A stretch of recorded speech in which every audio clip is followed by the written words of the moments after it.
Greetings, and welcome to Moni TV. Let's talk real talk, where we're going to have some real talk. Where I'm co-hosting with Mr. Los here. We coming to you live to have some real talk. You know, this is March, the month of mental health awareness. So today's topic will be about depression and the difference between men and women's depression. Good evening. We're going to get into this. You ready to start us off? Sure. So I have been looking up some information on depression because I suffer from depression for many years. And as I've grown into adulthood, into motherhood, into life, I've noticed that our men, for my opinion, their depression has gone undetected or unnoticed. Statistically speaking, they did a study in December of 2015, and the statistics showed that 97% of men in the U.S. have had a feeling of depression and or anxiety. But in this survey, they only completed the survey. They started, I guess, looking into it from 2010 to 2013. In my opinion, I feel like that has probably tripled today. What do you think, Carlos? Yeah, I'm pretty sure it has. I mean, from my experiences, I battle with depression myself, and the more I've talked to other gentlemen, I see that it's more common. You know, definitely amongst our people, but I'm pretty sure it's all races, nationalities. Yeah, no doubt.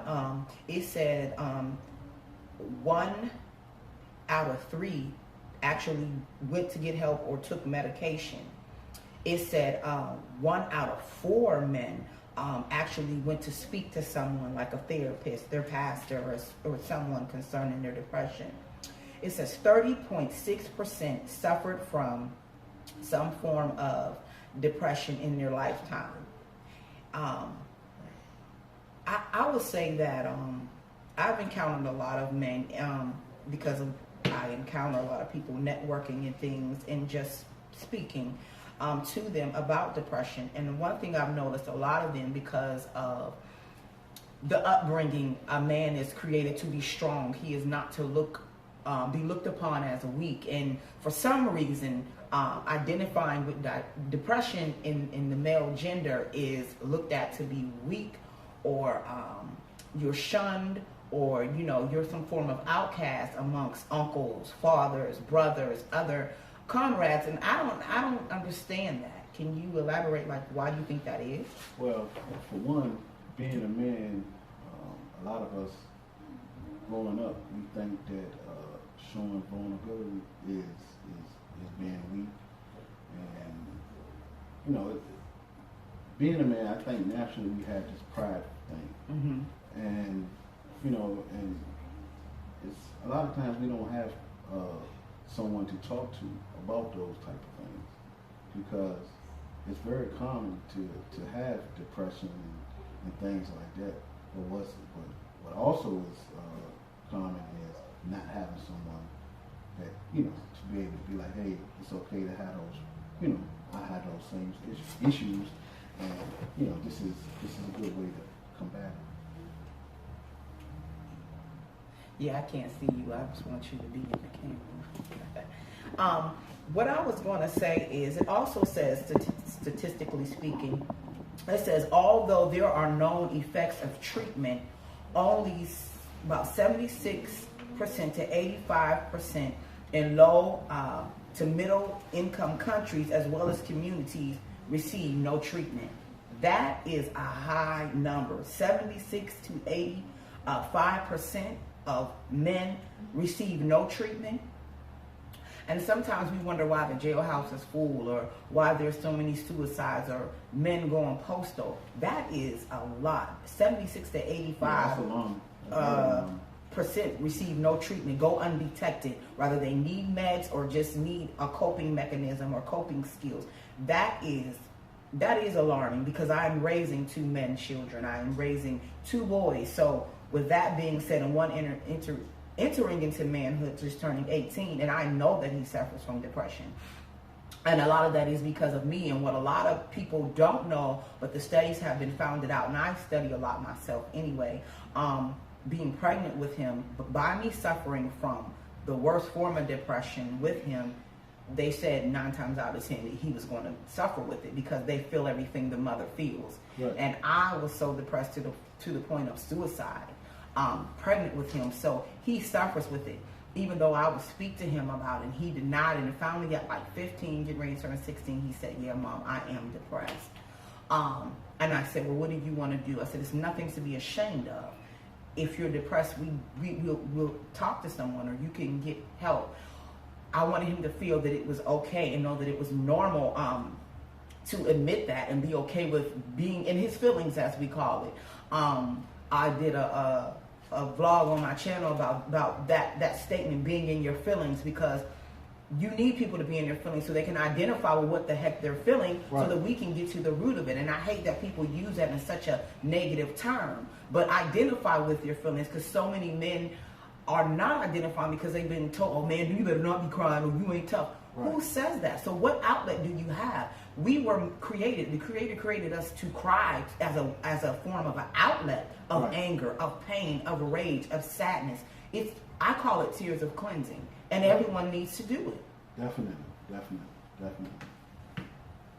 Because I don't know. I guess like I was saying, it's not really common to have men to come and talk to other younger men about those things. And to me, I think it need to be more men, even myself, mm-hmm, that that actually go out there and talk to young men. Right. But, should be some programs in place. Definitely. And, because depression can lead to many things.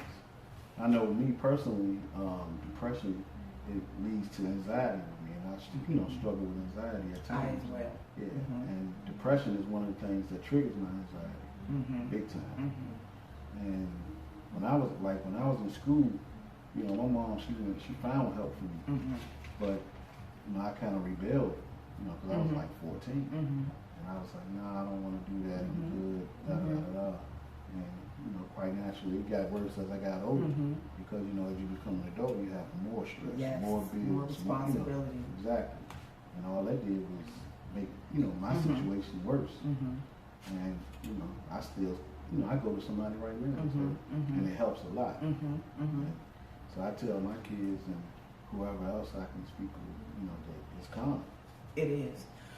Some of the readings that I have read, it had said that, it's not a sign of weakness, and that I know, and it's not a sign of you're not strong, and it's not a test against your masculinity. It doesn't mean that you're not a man if you are not identifying with your feelings or your depression.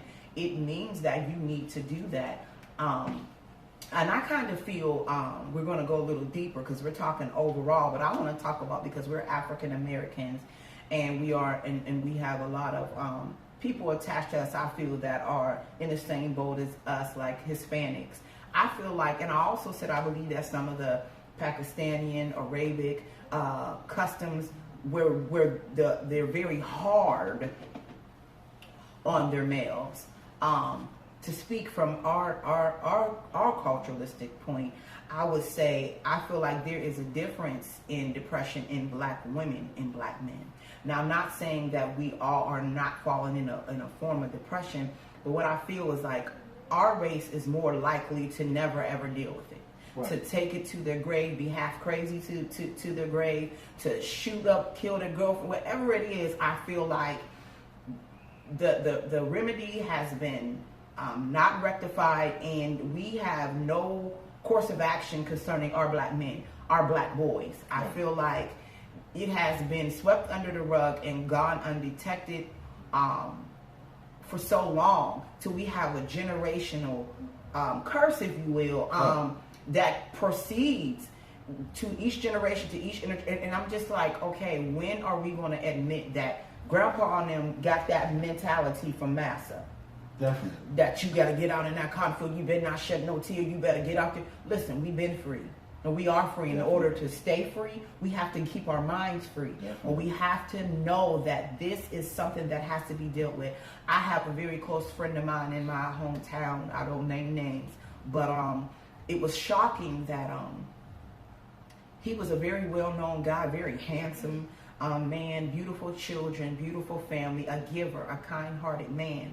Like a year ago, he went live and he asked his fiance, well, his girlfriend, his baby's mother, his children's mom, to marry him, and gave her the ring on Facebook Live, and the next day shot himself in the head. Wow. That has still baffled me to this. It baffled the whole entire community. This is a man who took time out with my oldest son to play football with him in the street with the whole neighborhood kids. He was excellent at football. He was a spectacular person.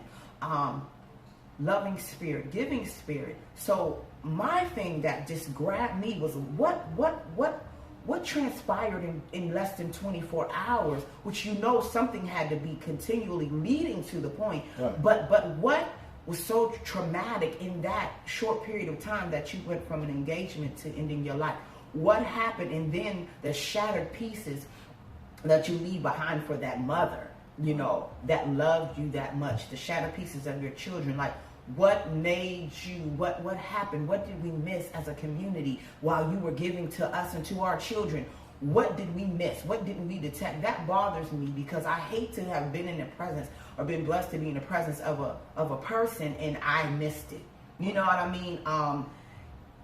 You feel like you dropped the ball. And I mean, since that has been like, wow, like I know it's real amongst the black men, but man, that was like surreal to me because I just was like, wow, you did alive and then now you're gone. Like, you can't return back from that. Like I always say on my YouTube channel, my vlog, that one thing we cannot do is return back from death. So to know that you all are struggling as a black mother, it hurts me because I know that I'm raising young men, and we need more men like you to say, hey, if you're feeling this way, hey, to admit that you have anxiety is a huge thing, because that has been something that has been sheltered for so long. I didn't even have a clue, and I believe I've always had anxiety, but I didn't realize I even dealt with anxiety until 2009. That was the worst bout, but we lost about 15 people in 2 years. It was just like bow, bow, bow, bow, bow. And I think once my pastor, who was my spiritual father, had fallen sick and just died suddenly.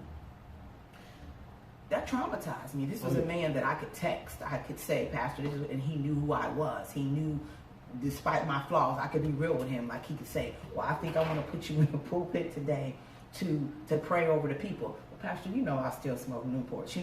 I know what you do. I'm looking at your heart. Now, that was the type of person. So to know that someone so real, so authentic could die, death became real to me. Not that I didn't know it was real, but it was like in a new way it became real to me, which sent me into anxiety. So death had began to cause it. And all of 2009, I don't even remember anything. I remember being engaged to his dad, and I can remember this man having to pick me up, put me in the tub to bathe me because I was paralyzed by the spirit of fear. It traumatized my life, and I don't even remember it. Everybody's like, I said, I went to work. They said, you went to work faithfully. I don't remember any of it. I do not remember. I remember giving my mom her 60th surprise birthday party. That's it.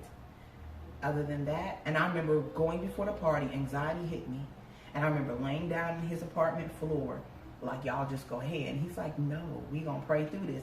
And I can remember like getting strength to go to the party and interact with the people, and I could look at the pictures that we took, but it's a blur. Right. I had moments like this. Anxiety is definitely real. Mm-hmm. It can be a crippling thing. Yes. And it's been a lot of people who have actually killed themselves, just like the gentleman you was talking about. Mm-hmm. So that's why I was saying, like, it's important to get help. Yes. Because I know with me, it has been really bad to the point where I didn't want to come out the house, or I couldn't drive a certain place because I didn't want to be around a bunch of people. Yeah, that's real. And it can keep you from. I mean, it was times I lost certain jobs because I didn't want to go there because the people, the crowd. So yeah, and it's a real thing. And I feel like jobs need to recognize it as a real thing, and it needs to be some FLMA put in there for things like anxiety, because it is a real thing. So would you rather me be real about how I feel if we're trying to talk about depression and healing nations from the spirit of depression that comes with most likely anxiety, anger, whatever else, symptom like sickness symptoms, some real, some created, whatever it is. We need to understand and respect that thing is real, and say, okay, I'd rather you take your FMLA time you need than come and shoot up my store. You know what I mean? Or I hear that something traumatic happened to you. Whatever, like, we really need to respect that. And those are some things I feel that need to be in place. Do you feel that it is a difference in the depression in black women and black men? Sure. I mean, it's a different struggle. Mm-hmm. So it's definitely going to be different. I'm not going to say one is worse than the other. Right. But it's definitely a difference. I'm pretty sure it's a difference, because just something as simple as giving birth. Like, a woman give birth, a man don't. So that right there in itself can cause a whole different type of, depression or, certain, I mean, it's just, I mean, it's different gender. So yeah, I'm quite sure it is different. I mean, me being a man, I can't really relate to what can cause women to, to be in depression. But right. Just speaking from a man's point of view, I'm pretty sure that it's definitely different. Definitely. When I had looked at some statistics on it, it said 5 to 10% suffer from depression as far as African Americans. Yet African American men need to be at the forefront of the research, being that we are struggling with it and we have lost a lot of people to it. It said in America alone, 17 million people suffer from anxiety and depression. And that's a lot. And so that study was just done in 2009. It's actually probably more than that, because yes. I'm pretty sure some people that won't admit it. So think about that. Are the ones that's probably right. Who either in denial, right, or just don't want to let it be known. Right. So that number could possibly be way high. Yes. It also said that women have more depression, though, than African American women have more depression than black men. I feel like that's not true. I feel like y'all do more, but it's hidden. And I say that because how hard a black woman is on a black man. Yeah. You understand what I'm saying? Definitely. And so it took me to go through some things to understand the struggle. Like, wow, like, okay, we expect y'all to be everything, but when are we all peace? Yeah. And so that's facts. Like, I get it. Like, I get it. I think it's actually men probably suffer with anxiety and depression more. I think that men cover it up, and because it's easier for a woman to break down and cry, and not feel ashamed. Right. But if a man was to do it, people might, definitely other men would probably look at him as he's weak. Right. Even some women may look at him as if he's weak. Right. So that makes it more difficult for a man to break down and cry, or to go to somebody and confide in them or whatever. Right. So. I agree with that. I feel like a lot of African American women, we do suffer from depression, and it is somewhat different than what you guys suffer from, especially as a single mom, and you've been in relationships that you thought would work and they didn't, and you end up with the children, which it shouldn't be a common thing, because I feel like the Creator created us with the same responsibility, and I feel like men a lot of times have been given a role. I shouldn't say a role. They have walked into a role that is now just so much, to me, I feel, quote unquote, respected. It's not respectable, though. When he created us both to be parents to the children. But even in the church, it's like, oh, John left, they got a divorce. Oh, well, that he a man. No, he's a man that is accountable, and y'all should be holding accountable that's what he did. And if you're going to leave, don't leave the children. So I just totally feel like that puts a woman in a depression, because now we have to try to mend the hurt of the separation, of why this relationship didn't work. And then if you got kids, and then if you got boys, then now you have to try to pray that you're implementing, lack of a better way to put it, because I'm feminine, but you feel like you have to have a form of masculinity about yourself so that your boys don't become so feminine, and you just have all this pressure as a single mom. Then you're the provider, because if he left and then he's mad at you, or he's not going to pay support, now you got to figure out how you're going to do what you're going to do. I could look at my life last year, not last year, the year before last, thank you Lord, in a year's time, how things switched for me, but how me and my kids were sleeping in our truck, and I didn't tell anybody, and towards the end of I was coming out, they're like, why wouldn't you tell? I said, because I just didn't. People always want you and expect you to fail, and I do. I have a certain amount of pride about myself, not arrogance, but pride, that there are just some things, no, I'll do it, because some people look for you to fail. Some people look for you to go back to ground zero, and I refuse to go back to ground zero. I trusted that I would get out of it, and he brought me out of it, but I say that I felt like, even going through it, I said, I've sowed so many good seeds, can I at least get some of my seed back, because even when I'm depressed and I'm giving up, I find light and love to give to somebody else. One of my favorite sayings on my channel is, be the light in somebody else's darkness. And that's a choice. So even when I am depressed and going through or not my best, for some reason it heals me, because I'm a healer. I believe you're a healer. So what heals us is helping someone else, is encouraging someone else, or giving them some light in their darkness, some type of silver lining to the cloud. And I just feel like that is important to do with one another as black men and black women, instead of always finding fault, but build up. Also, black men, be bold enough to say, hey, I struggle with this. I think some of the depression that women also, I find, have struggled with is childhood issues, abandonment issues, father abandonment issues, mother abandonment issues, molestation issues that cause depression. And that causes depression across the board for women, very much so. And you touched on something that I thought about before. That's it's one thing that can cause depression, and it could be like holding on to something from, say, childhood. It don't even necessarily have to be childhood. It could be from 4 or 5 relationships. Right. Just holding on to stuff. Something you gotta, is once you're able to let go of certain things and just forgive sometimes, because a lot of times when we don't let go and we don't forgive people, it can cause us to go into depression and go into anxiety.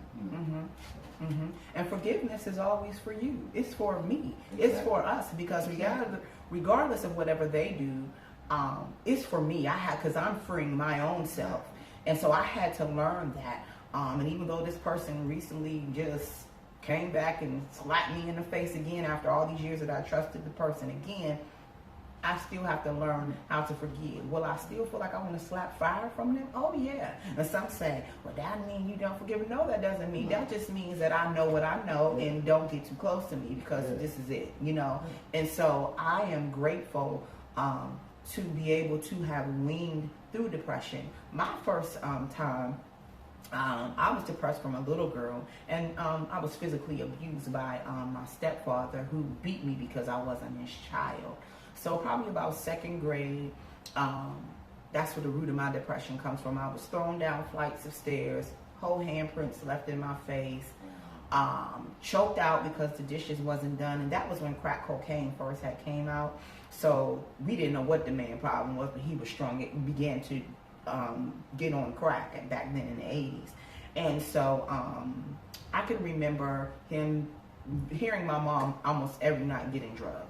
Glasses breaking, furniture tossing, her screaming. So I woke up out of my sleep, and I'm still like that. I am still in fight or flight mode. I am still always on alert, high alert.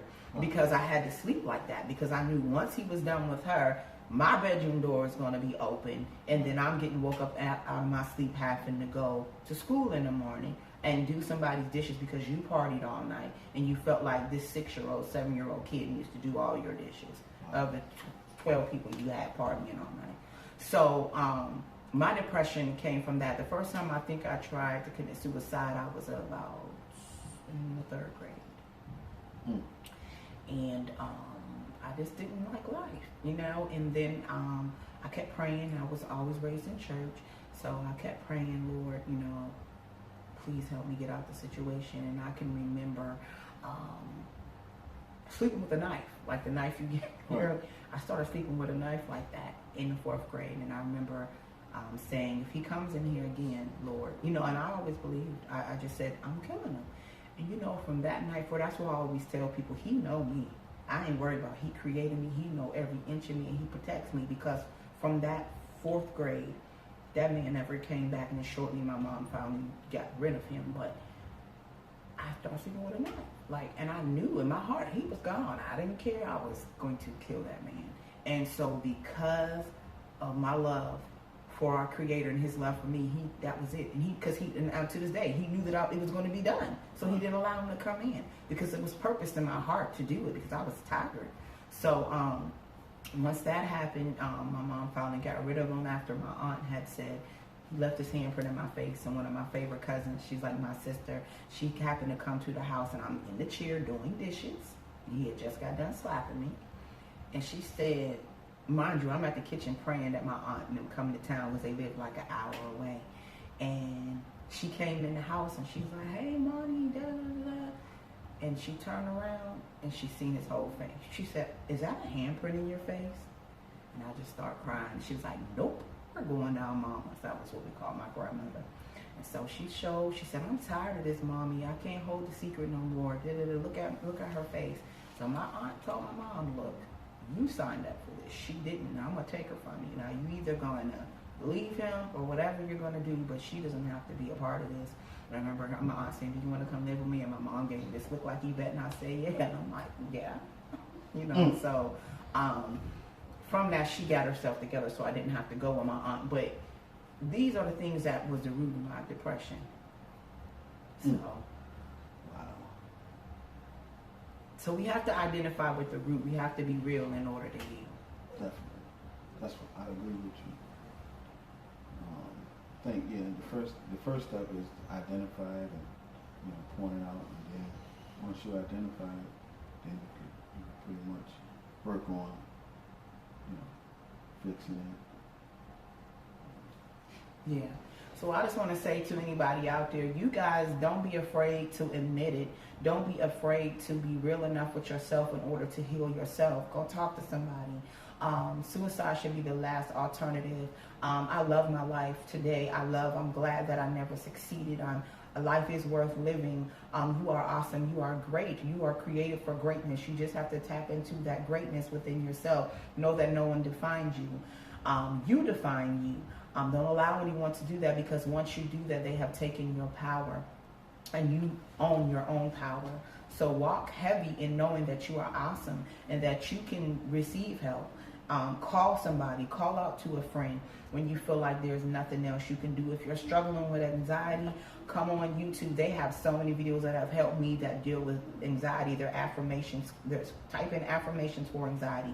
They will give you so much music, things that'll talk you down, that'll talk to you to let you know this isn't real. What you're seeing isn't, you know, what it is. Honestly, one of my favorite go-tos, and people could say what they want, and she might not be who she used to be, but the old Juanita Bynum, You Are My Peace, that is my still go-to to this day. That is a powerful, anointed song, and I mean, it puts me to sleep every single time. So that's a go-to for those of you who believe. For those of you who don't, just go find YouTube videos that talk about anxiety. All right. That's a wrap for us. Okay, you guys. See you guys later. Remember, be the light in somebody else's darkness, and I'm always praying for you.